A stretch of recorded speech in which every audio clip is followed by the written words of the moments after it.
RBI governor Sanjay Malhotra కూడా దీని గురించి ఆలోచిస్తున్నారని కూడా చెప్పారు. ప్రధానంగా చూసుకుంటే కేసీఆర్ రాసిపెట్టుకో, పాలమూరు జిల్లాలో మీ పార్టీని బొందబెడతాం. ఎస్, 2029లో కాంగ్రెస్ మళ్ళీ అధికారంలోకి తెస్తాం. పాలమూరు జిల్లా ప్రాజెక్టులకు గ్రీన్ ఛానల్ ద్వారా నిధులు ఇస్తా. ఎవరు దాగుడు మూతలాడినా అడుగుతాం. తుమ్మిడిహెట్టి కట్టి తీరుతాం. కేసీఆర్ అసెంబ్లీకి రా, మీ 10 ఏళ్ళు మా 2 ఏళ్ల పాలనపై చర్చిద్దాం.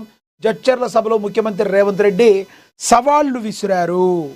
చదువుదాం, పాలమూరు ప్రజలకు మట్టి తీసురే కాదు మట్టితో కప్పడం కూడా తెలుసునన్నారు. కేసీఆర్ రాసిపెట్టుకో, పాలమూరు జిల్లాలో మీ పార్టీని బొందబెడతాం. జిల్లాలో మీ పార్టీకి చెందిన వారిని ఒక్కరిని కూడా ఎమ్మెల్యేగా గెలవనీయమంటూ ముఖ్యమంత్రి రేవంత్ రెడ్డి సవాల్ విసిరారు. 2 రోజుల పాటు ఉమ్మడి మహబూబ్నగర్ జిల్లాలో ప్రాజెక్టుల పూర్తికి పర్యటించిన ముఖ్యమంత్రి రేవంత్ రెడ్డి అధికారులు ప్రజాప్రతినిధులతో సమీక్షలు జరిపి దిశానిర్దేశం చేశారు. ఈ సందర్భంగా జడ్చర్లో జరిగిన బహిరంగ సభలో సీఎం రేవంత్ రెడ్డి మాట్లాడుతూ 2029లో కాంగ్రెస్ను అధికారంలోకి తెస్తామని, 2034 దాకా తానే ఉంటానన్నారు. రేవంత్ రెడ్డి ఏం చేసిండని కొందరు అవాకులు చెవాకులు పేలుతున్నారు.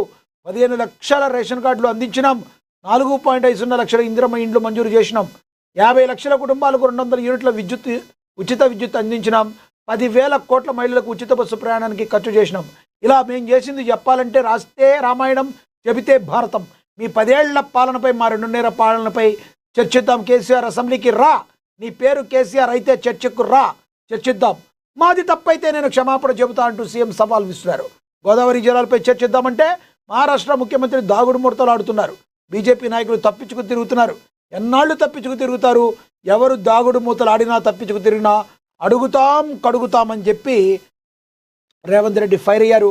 తుమ్మిడిహెట్టి కట్టి తీరుతామని సీఎం స్పష్టం చేశారు. పంచకట్టుకున్నాడు వైఎస్ఆర్ కాలేడు. కేసీఆర్ 5 ఏళ్ల పార్లమెంట్ సభ్యుడిగా ఉన్నా 5 సార్లు కూడా పాలమూరుకు రాలేదన్నారు. తాను కూడా పాలమూరు జిల్లాలోనే మిడ్చల్ నుంచే మొదట జడ్పీటీసీగా గెలిచానని, నాటి జడ్పీటీసీ నేడు సీఎంగా జిల్లా ప్రజలకు ముందున్నానని, పాలమూరు జిల్లాలో సమస్యలన్నింటినీ తీరుస్తానని మాట ఇచ్చారు. ఇక కేసీఆర్ ఇక్కడ కాళేశ్వరం కడితే అది కూడా కూలేశ్వరం అయ్యిందని, ఇక ఏం చేసినా తెలంగాణ ప్రజలు బీఆర్ఎస్ నేతలు నమ్మరన్నారు. బీఆర్ఎస్ నేతలు పాదయాత్రలు కాదు, ఇక్కడి నుంచి కాశీ వరకు పొర్లు దండాలు పెట్టిన వారు చేసిన పాపాలు తీరవన్నారు.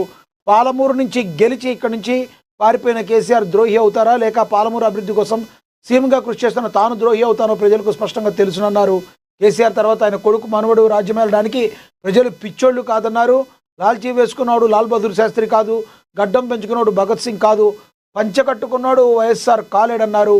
పంచకట్టుకుందని ఉదండపూర్ పాదయాత్రకు వస్తే తొండలు విడిచి కొడతారన్నారు.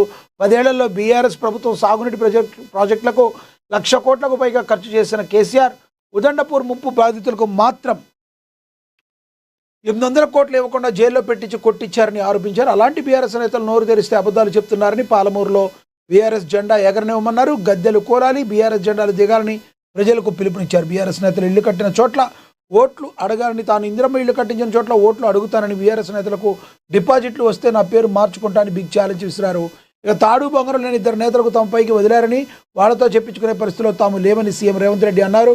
2034 వరకు తమదే అధికారమని, కేసీఆర్కు చేతనైతే తమ గెలుపును అడ్డుకోవాలని సవాల్ విసిరారు.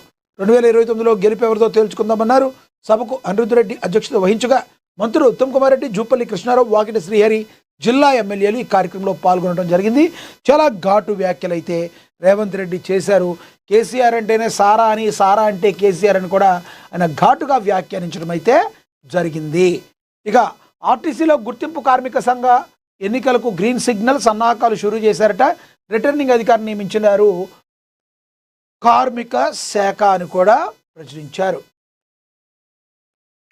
ఆర్టీసీ కార్మిక సంఘం గుర్తింపు ఎన్నికలకు నగారా మోగనుంది. ఎన్నికల నిర్వహణకు కార్మిక శాఖ ఏర్పాట్లు మొదలుపెట్టింది. ఆర్టీసీ గుర్తింపు కార్మిక సంఘం ఎన్నికలు నిర్వహిస్తామని, ఆ తర్వాత విలీన ప్రక్రియ ప్రారంభిస్తామని రాష్ట్ర రవాణా శాఖ మంత్రి పొన్నం ప్రభాకర్ తాజాగా ప్రకటించగా, శుక్రవారం హైదరాబాద్ జంట నగరాల joint commissioner of labour Sunitha Gopal దాస్ను రిటర్నింగ్ అధికారిగా నియమిస్తూ కార్మిక శాఖ ఉత్తర్వులైతే జారీ చేసింది. కార్మిక సంఘం ఎన్నికలకు గ్రీన్ సిగ్నల్ ఇచ్చిందని కూడా ప్రచురించడం అయితే జరిగింది. ఇక 30,000 కోట్ల భూమిని రక్షించిన హైడ్రా ఉప్పాలగూడలో 198 ఎకరాల కబ్జా యత్నాలకు చెక్. దశాబ్దాలుగా వివాదాల్లో నలుగుతూ భూబకాసురుల చేతిలో పాలుగా పోతున్న రంగారెడ్డి జిల్లా గండిపేట మండలం పుప్పాలగూడ కాజాగూడ సరిహద్దులోని సుమారుగా 198 ఎకరాల ప్రభుత్వ భూమిని హైడ్రా అధికారులు శుక్రవారం తమ పూర్తి ఆధీనంలోకి తీసుకున్నారు. బహిరంగ మార్కెట్లో సుమారుగా 30,000 కోట్లు విలువ చేసే ఈ భూమికి పటిష్టమైన కంచె వేసి అక్రమార్కుల ఆట కట్టించారు. ఈ భూమి కేవలం ఖరీదైనది మాత్రమే కాదు, 250 కోట్ల సంవత్సరాల నాటి అరుదైన చారిత్రక రాతి గుట్టలకు నిలయం కావడం విశేషం. దశాబ్దాల తరబడి సాగుతున్న భూదందాకు స్వస్తి పలుకుతూ ఈ ఆపరేషన్తో అమూల్యమైన ప్రకృతి చారిత్రాత్మక సంపదకు హైడ్రా రక్షణ కవచం ఏర్పాటు చేస్తుంది. గతంలో రాష్ట్ర ప్రభుత్వం హెచ్ఎండిఏకు కేటాయించిన ఈ సర్కారీ స్థలంలో అద్భుతమైన రాతి శిలలు, గుహలు, సర్కారీ పచ్చని చెట్లు విస్తరించి ఉన్నాయి. ఈ అమూల్యమైన ప్రకృతి సంపదను కాపాడాలంటూ సొసైటీ టు సేవ్ రాక్స్ ప్రతినిధులు దశాబ్దాలుగా న్యాయ పోరాటం సాగిస్తున్నారు. వారి అలుపెరగని పోరాటంపై విచారణ జరిపిన ఉన్నత న్యాయస్థానం ఈ రాతి గుట్టలతో పాటు ప్రభుత్వ భూమిని సంరక్షించాలని మున్సిపల్ రెవెన్యూ శాఖలో 2019లోనే స్పష్టంగా ఆదేశించింది. అయితే క్షేత్రస్థాయిలో హద్దులు గుర్తించి ఫెన్సింగ్ వేయడంలో అధికారులు జాప్యం కారణంగా ఈ 1000 కోట్ల భూమి కబ్జాదారుల పాలయ్యే ప్రమాదం పొంచి ఉందని సొసైటీ టు సేవ్ రాక్స్ ప్రతినిధులు నేరుగా హైడ్రా వాణిజ్యాలకు ఫిర్యాదు చేశారు. ఈ ఫిర్యాదుపై హైడ్రా కమిషనర్ ఏవి రంగనాథ్ వెంటనే అప్రమత్తమయ్యారు. క్షేత్రస్థాయిలో పర్యటించారు. రెవెన్యూ, మున్సిపల్ అధికారుల బృందంతో కలిసి సంయుక్తంగా నిర్వహించారు. పుప్పాలగూడలో విలువైన భూమి రెవెన్యూ రికార్డుల ప్రకారం పరిశీలిస్తే సర్వే నెంబర్ 452/1లో 174 ఎకరాలు, 454/1లో 119 ఎకరాలు ప్రభుత్వ భూమి ఉందంటే ఓవరాల్గా ఈ భూమిని సంరక్షించి తద్వారా అక్రమార్కులకు చెక్ పెట్టారని కూడా ప్రచురించడం అయితే జరిగింది. ఇక తదుపరి ప్రపంచ స్థాయికి ఆంధ్ర రొయ్య బ్లూ ఎకనామీకి ఏపీనే కేంద్ర బిందువు. విశాఖ ఆక్వా సదస్సులో ముఖ్యమంత్రి నారా చంద్రబాబు నాయుడు వెల్లడించారట. ఇక అమరావతి నుంచి నెల్లూరు వరకు ఆక్వా కారిడార్ అభివృద్ధి, దేశ సముద్ర ఆహార ఎగుమతుల్లో రాష్ట్ర వాటా 38%గా ఉంది. ఏపీ సీఎం చంద్రబాబు నాయుడు ఈ విషయాన్ని తెలియజేశారు. భవిష్యత్ అంతా బ్లూ ఎకానమీ, దేశానికి భారతదేశం సముద్ర ఆర్థిక వ్యవస్థను ఆంధ్రప్రదేశ్ ప్రధాన కేంద్ర బిందువుగా తీర్చిదిద్దామని మంత్రి నారా చంద్రబాబు నాయుడు స్పష్టం చేశారు. వికసిత భారత లక్ష్యాలను చేరుకోవడంలో ఆక్వా రంగం అత్యంత కీలక పాత్ర పోషించనుందని ఆయన ఉద్ఘాటించారు. విశాఖపట్నంలో ఘనంగా నిర్వహించిన సీ ఫుడ్ ఎగుమతుల జాతీయ వర్క్షాప్కు ఆయన ముఖ్య అతిథిగా విచ్చేసి ప్రసంగించారు. ఈ సందర్భంగా రాష్ట్రంలో ఆక్వా రంగాన్ని అంతర్జాతీయ తీసుకువెళ్లేందుకు ప్రభుత్వం సిద్ధంగా ఉందని బృహత్ ప్రణాళికను, దార్శనికతను ముఖ్యమంత్రి ఆవిష్కరించారు. ఆంధ్ర రొయ్యకు ప్రపంచ స్థాయి గుర్తింపు ఉందని చంద్రబాబు నాయుడు తెలియజేయడం అయితే జరిగింది. ఇక వినుకొండ మాజీ ఎమ్మెల్యే వల్ల బ్రహ్మనాయుడు అరెస్ట్ అయ్యారు. గండిపేట భూ కుంభకోణం కేసులో అదుపులోకి తీసుకున్నారు పోలీసులు. నకిలీ జీవులతో ప్రభుత్వ భూముల కబ్జాకు ప్రయత్నించిన ఆరోపణలు ఉన్నాయి. తమిళనాడులోని కాంచీపురంలో పట్టుకున్నారు వల్ల బ్రహ్మనాయుడిని. దీని గురించి కూడా చూద్దాం. హైదరాబాద్ శివారు గండిపేటలో వెలుగు చూసిన 1000 కోట్ల రూపాయల భూ కుంభకోణం కేసులో కీలక పరిణామం చోటు చేసుకుంది. ఈ కేసులో ప్రధాన నిందితుడిగా ఆరోపణలు ఎదుర్కొంటున్న వైసీపీ వినుకొండ మాజీ ఎమ్మెల్యే వల్ల బ్రహ్మనాయుడిని హైదరాబాద్ పోలీసులు అరెస్టు చేశారు.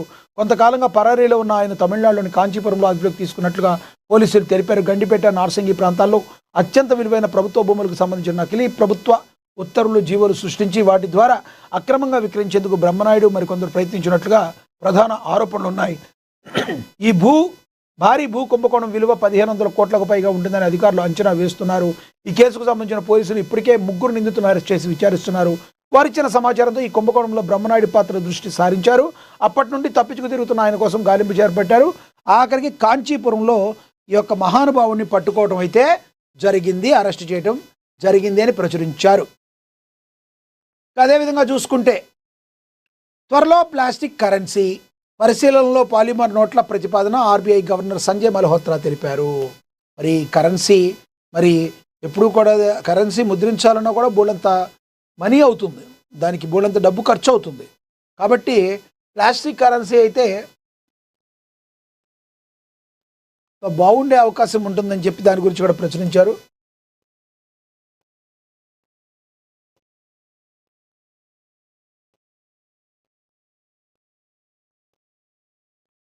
అలాగే రెపో రేటు యథాతథంగా ఉందట. మరి 5.25% కొనసాగింపు. ఆర్థిక వృద్ధి అంచనాలకు ఆర్బీఐ కోత 6.6%కి పరిమితం. ద్రవ్య పరిమితి విధాన కమిటీ సమావేశంలో ఏకగ్రీవ నిర్ణయం. తక్కువ వర్షపాతం, ఎల్నినో ప్రభావంతో ద్రవ్యోల్బణానికి ముప్పు ఆర్థిక వ్యవస్థలో బలంగా ఉన్నా కూడా సవాళ్లు తప్పవన్న గవర్నర్. దేశీయ ఆర్థిక మార్కెట్ల వర్గాల అంచనాలకు అనుగుణంగా భారతీయ రిజర్వ్ బ్యాంక్, ఆర్బీఐ ద్రవ్య పరిమితి విధాన కమిటీ కీలక నిర్ణయం తీసుకుంది. పాలసీ రెపో రేటును 5.25% వద్ద యథాతథంగా కొనసాగించాలని ఏకగ్రీవంగా తీర్మానించింది. మరి 2026-27 ఆర్థిక సంవత్సరానికి సంబంధించి జూన్ 3 నుంచి 5వ తేదీ వరకు 3 రోజుల పాటు ముమ్మరంగా సాగిన సమీక్షా సమావేశం అనంతరం ఆర్బీఐ గవర్నర్ సంజయ్ మల్హోత్రా ఈ విధాన నిర్ణయాలను అధికారికంగా ప్రకటించడం అయితే జరిగింది. రెపో రేటు యథాతథంగా ఉండనట్టుగా కూడా దీనిలో ప్రచురించడం అయితే జరిగింది.